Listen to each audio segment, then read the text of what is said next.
Good morning, everybody. It's good to be in the house of the Lord this morning, isn't it? Are there any sinners in the house this morning? Any sinners? Alright, so at this time, if you are not a sinner, you're free to leave.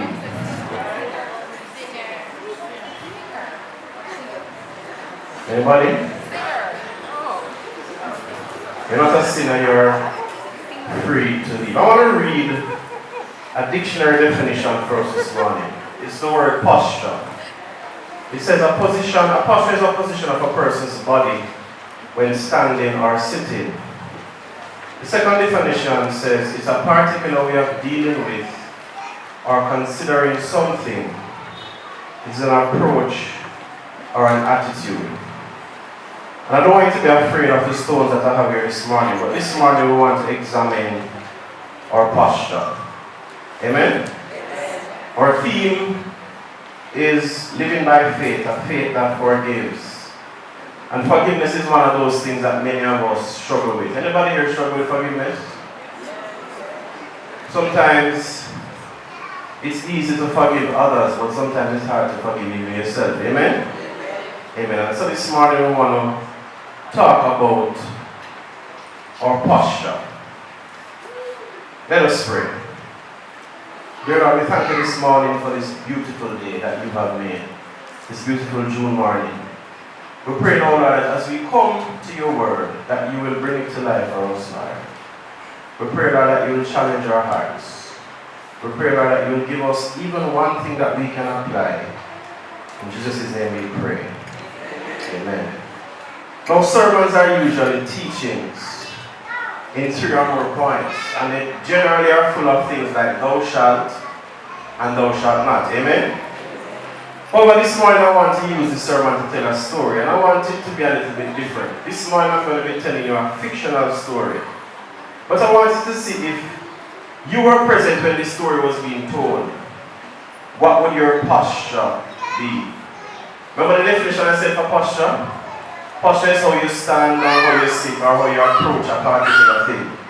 So for some of you, during this sermon, because it's going to be a little bit different, your posture might be one of, why, where am I going with this now? Some persons might have a posture of falling asleep. But ultimately what I want us to have is a posture of introspection. We have all done things that we're not particularly proud of. Things we would never want flashed on the news. And when we're reminded of the things that we have done, some of us get sick. Maybe some of us stole something or cheated an employer. Perhaps we were foolish or careless or heartless or selfish. Maybe we lied or we were unfaithful. Maybe we did the things that no one would dare mention or even speak about from the pulpit. You know, those things like fornication or adultery or even homosexuality. We have all done things we would forget. But then there's a devil who wants to remind us of the things that we have done. And this devil has assistants who try to help us to remember, try to keep our past very present. Thankfully, God gives us the remedy for the devil's ridicule. That is a way to help him to shut his mouth. And that is, God says to us, remember no sin that I myself have chosen to forget.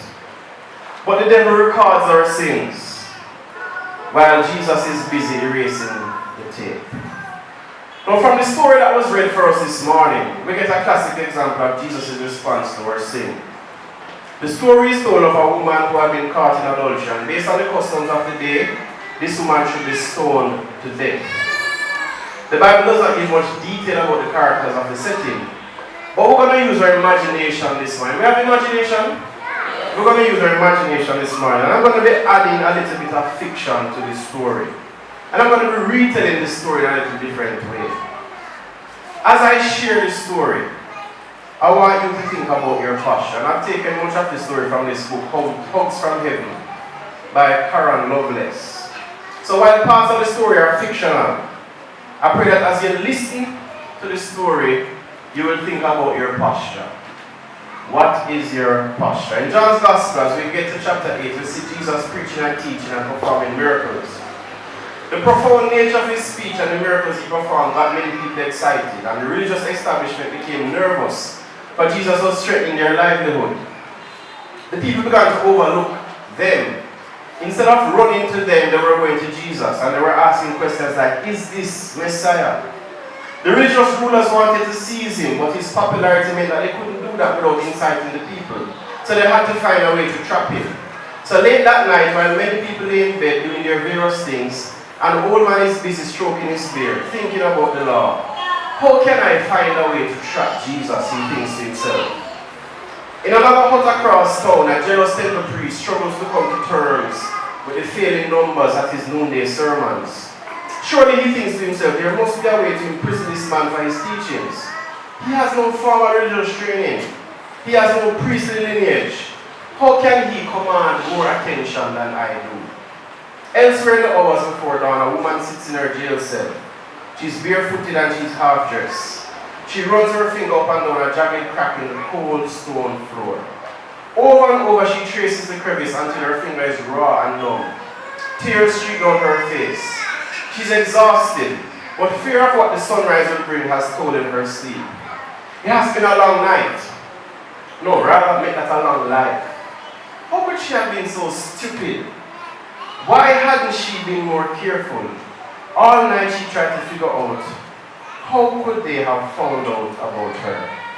However it came about, she was found. Well, they were found, asleep together. The woman had kicked and scratched and beat the guards. They had yanked her hair and slapped her face. She remembered spitting at one while another one jabbed her with the point of a spear.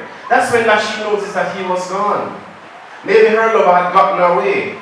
More likely they had allowed him to escape. Those dogs, imagine they lock her up and let him go. What kind of justice is this, she asks. What kind of justice, an official had shouted when she asked.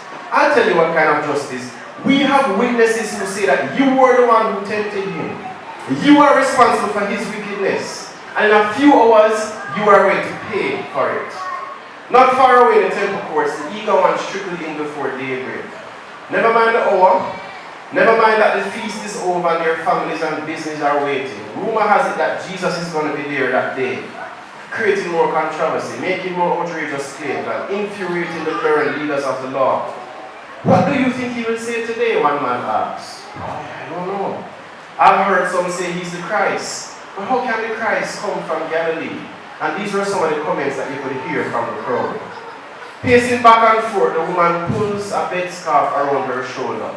But it's just too thin to keep her warm.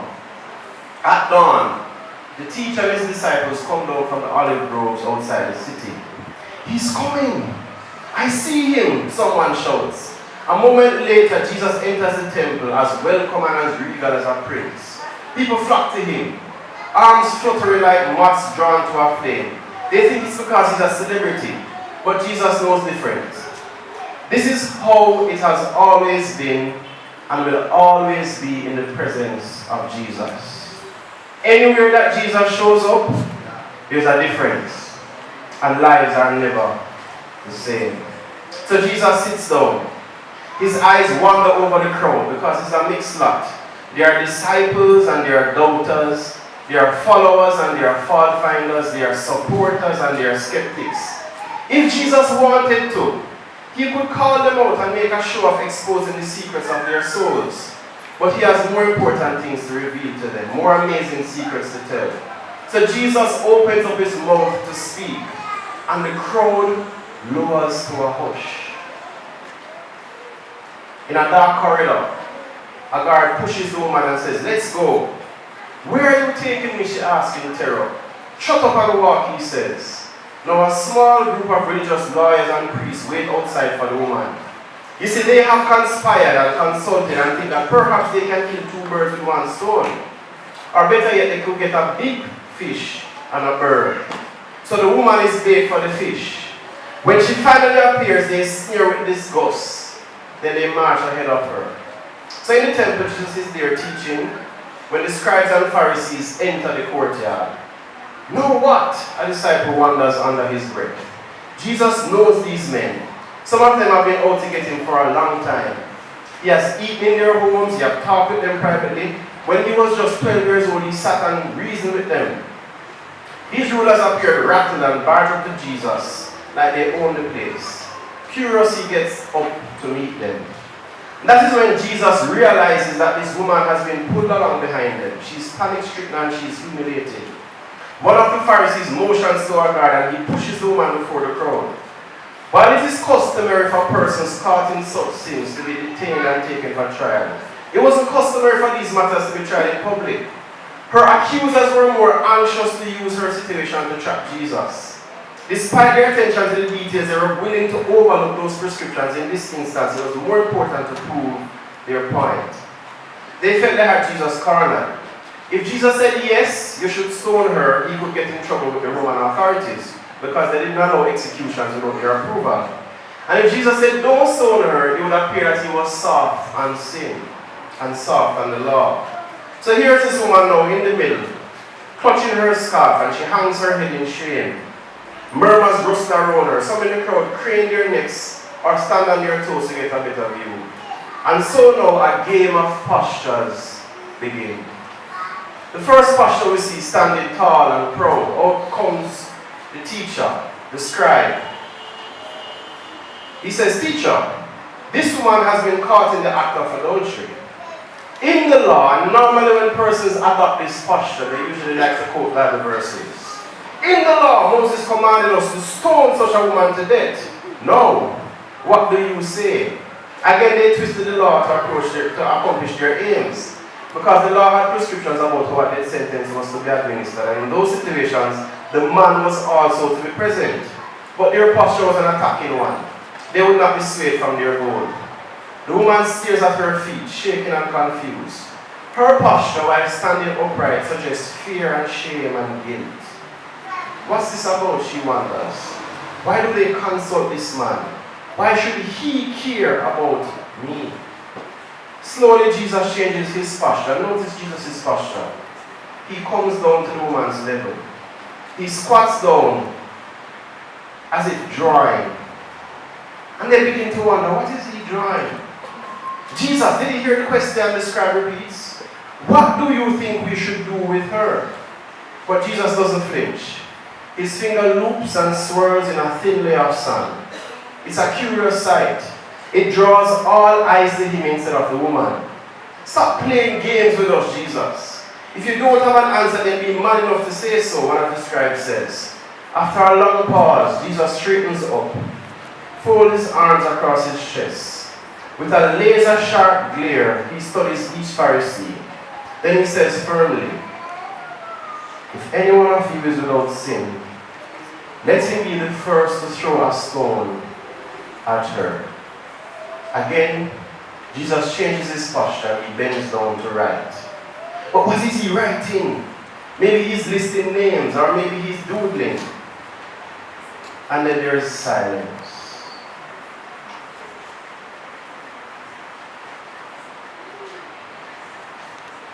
For a full minute, the courtyard is still. Some of the Pharisees begin to look sick. A man in the back clears his throat. All the persons in the crowd begin to introspect. Some begin to remember their own struggles, the ones that nobody really knows about. But now is not the time to share that. Identifying with this woman may prove dangerous. Finally, there's movement from the oldest member of the crowd. He stares at Jesus for a long moment. Then he walks away. One by one, from the oldest to the youngest, the Pharisees disappear.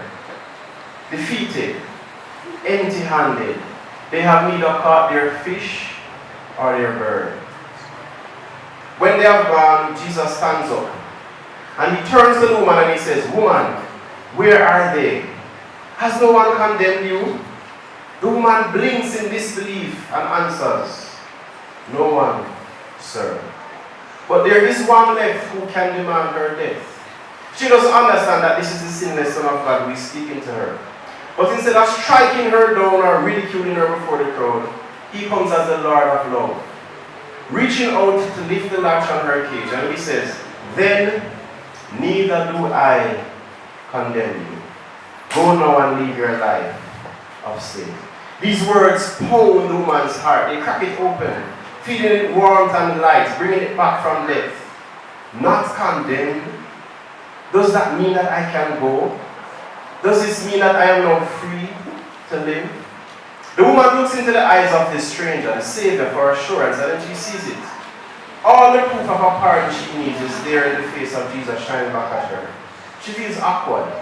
She feels unaccustomed to such kindness, such mercy, but it grabs her, gets hold of her, and it sets her free. Jesus could have condemned this woman, but he chose to redeem her. She had failed greatly, but he granted her favor. He didn't excuse the sin, but he embraced the sinner. So that's the story. It's a story that many of us can identify with. And I want us to think now that if we were there on that day, where would we be in this story? For a moment, let's just take a closer look at the participants. And I'm going to list some participants, and if you were there, which one of these categories would you fit into? If you were there that day, would you be one of the ones ready to throw a stone? As we gaze through the crowd, where do you see yourself? So we're going to hit fast forward, we're going to freeze. Could you be one of those in the front, with the stone in the hand, ready to throw it? And this category are called the stone throwers. The stone throwers came with one intention, and that was to punish the sinner, because sin is to be punished. Amen? Somehow by punishing this woman, the stone thrower feels better about himself. Stone throwers are those who are very often the ones with something to hide. And so they hide behind their stones. They glory in the failures of others, because in comparison they stand out better. Their holiness comes not from their own achievements. Instead it comes from tearing down the competition. Some stone throwers never ever forget a wrong. Well, except their own, of course. They may have not been familiar with the proverb, if you live in a glass house. Stone throwers are often the ones who will use the legal tactic of entrapment to catch their prey. You see, they are more interested in producing a ridiculed prisoner rather than a rehabilitated person. Stone throwers will watch and wait while this woman descends into the sin, all the time planning her demise. You know, those people will see you about to fall off a cliff, but they won't warn you. They will watch, waiting for you to fall, just so that they can say, hey, you fell. So those are the stone throwers. Are you one of them? As we search the crowd, we see another set of people. Maybe you're not a stone thrower, but maybe you're a point prover. These are the people who wanted so badly to trap Jesus, so that they decided to use an ethical dilemma. You see, if they could put him on the spot, they could embarrass him. After all, he had rocked their way of life. He had been challenging the very kind of thinking they had imposed on the people. The kind of thinking that God says, that says that God values those who maintain tradition more than those who are genuine in their response to him. The kind of thinking that says holiness is not about how you dress, or how much you know religiously, or your status, or your family background. They were threatened by this, and because Jesus had been empowering so many nobodies, the point provers had to find a way to do him in. You see, their commitment was to the law. Their commitment was to the religious code and the traditions and the programs that they had planned. Here it is that they were willing to use this woman so that they could prove a point. They put their programs before a person. It was more important to prove a point, to win an argument, to maintain a stance, than to restore a human being. Which of these characters are you most like this morning? So the stones are raised. She has nowhere to run. If you were there that morning, where in this picture would you be? Alright, maybe you're not a stone thrower. Maybe you're not a point prover. But maybe you're just a passive observer. Standing there somewhere in the back, hiding in the shadows. You don't want anybody to see you. but you are observing this murder that is about to take place, and you are silent. The passive observers may have had various motives for being in attendance that morning. It's like many of the Greeks of the day, maybe they enjoyed to watch a little excitement now and then. They had been familiar with the gladiators and their theatres where blood sport was a common form of entertainment. You see, their lives are dull and boring, and so they live vicariously through the misdeeds of others. How many times do we see the demise of others bringing pleasure to the public? Someone is about to die, and instead of going to help, the first thing we think of doing is taking a picture or a video. Those persons in the crowd who find pleasure when others fail. Yeah, man. A long time that happened to she. Instead of intervening, we sit idly by watching with some amount of pleasure as others fall into sin. As the crowd condemns others, as others are stoned to death, we are here watching without saying a word.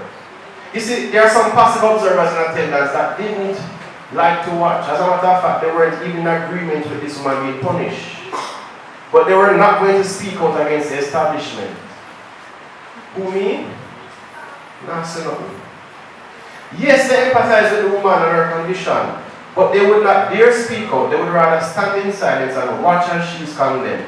You see, by distancing themselves from the woman and from her accusers, they maintain some form of innocence. They appease themselves by thinking that they were not involved. But even inaction can be an action.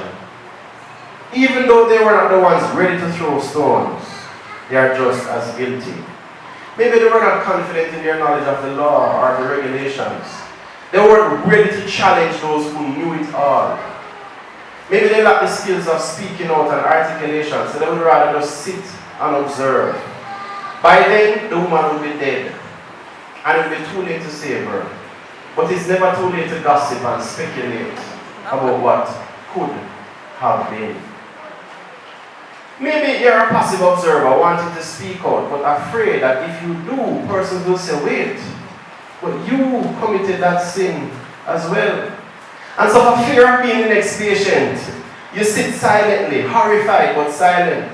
For fear of alienation from the religious rites, you stay silent as they prepare to accuse. Come on now, don't sneak at me. I have my life to protect. Those priests throw business my way. It is important that I appear to be in their good books. Another group of persons that we see as we assess the crowd could be what we call the critical condemners. Those persons who are quick to find a fault. Are you one of those who hide in the shadows and try people, like this man in the court of public opinion, using hearsay to convict others? It's not enough to know exactly what she did. As long as others say that she did something, then you say, well, if I'm not so, I'm near so. But stop for a minute. Think. Are all the persons present aloof to this woman's sin? There are some persons who are missing from this story. Where is the man? After all, it takes two to tango. Where are his friends? Plus, this woman must have had family. She must have had neighbors and co-workers and friends. Where were they? What posture did they assume while she was about to be condemned? There's no mention in the scripture of anybody who objected to what was going to happen. The way history records this event is that everybody who was present was willing to condemn this woman, whether actively or passively. Some of us in the crowd want this woman to be punished, and we want to see Jesus pay for not going through the prescribed method. Maybe we represent the religious right, standing there with our hands clean, content to what somebody punished for sin we know we wouldn't dare commit. Because after all, we sin differently from other people. Finally, we come to the woman in the center. The guilty person. Yes, she was caught. Yes, she was wrong. But she was also being wrong. Who is to tell maybe she was glad that she got caught? Maybe this was the healing she deserved. The stop that she needed. But how can she get help? How can you get help? How many of us can identify with her struggle? Maybe it was sexual addiction, and persons wouldn't readily admit that publicly. But how many of us here this morning live her reality? Maybe you're willing to seek counsel, maybe you're willing to repent, but at the thought of the potential crowd of accusers waiting to throw stones at you, you prefer to just stay at home and stay in your sin. Maybe as you observe from your situation of sin, looking at those who display this religiosity in the temple, in the church, you somehow feel inadequate. How can I ever stop sinning? How can I live as holy as the persons at Barbican Baptist Church seem to do? But if only you knew that they struggled with some of the same things that you do. How does she get help? How do you get help? You see, the stones that they throw are punitive. They don't prevent sin from happening again. Who among her crowd of accusers would dare take her home? Would dare share their own struggle with adultery and fornication with her? Would admit that they too as a teenager struggled? Many times we grow up in church and we see adults criticizing us for certain sins. But some of the sins that these adults criticize us for are the very same sins that these adults struggled with when they too were teenagers.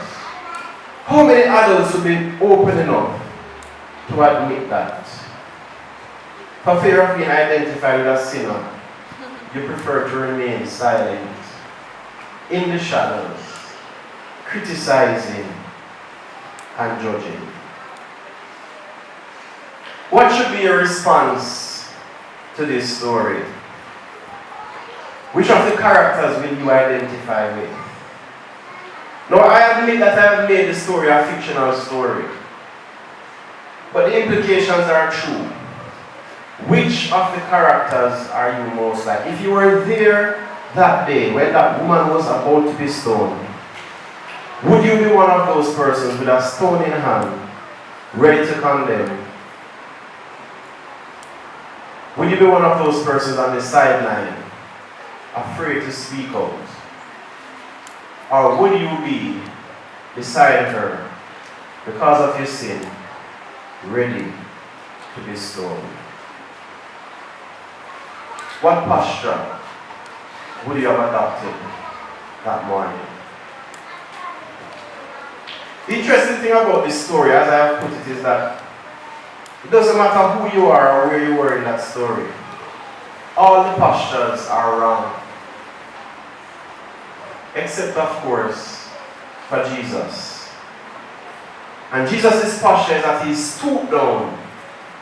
He's not here to condemn you, but he's coming down to your level this morning, waiting to embrace you, waiting to say to you, stop sinning, go your way, and sin no more. Is the accuser of the brethren trying to convict you? He doesn't have a case, because Jesus has already spoken in your defense. Are there some sins this morning that you have committed that you just can't forget? The Savior doesn't choose to condemn you, so why do you choose to remember them? Yes, the Father knows every unfaithful act, every unthinkable deed, and unwholesome thought. He despises sin, but he's also devoted to you. Look in his hands. If Jesus was here this morning, you will find that he has no stones to throw. No, you don't deserve it. But a gift can never be earned. And no, you cannot undo what is done. But you can do this from here on out. And this is my challenge to myself and to you as a church. Throw no more stones. Condemn no more sinners. Clear the path for those who need to come to Jesus.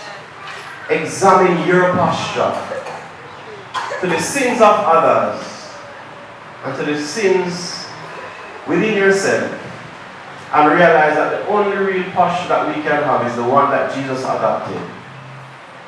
Hate the sin, embrace the sinner. Amen.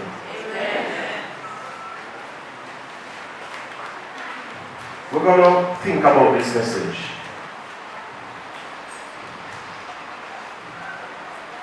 We're going to ask the technicians to play a song for us. We're going to sit in silence and we're going to listen to that song. they were going to respond to it.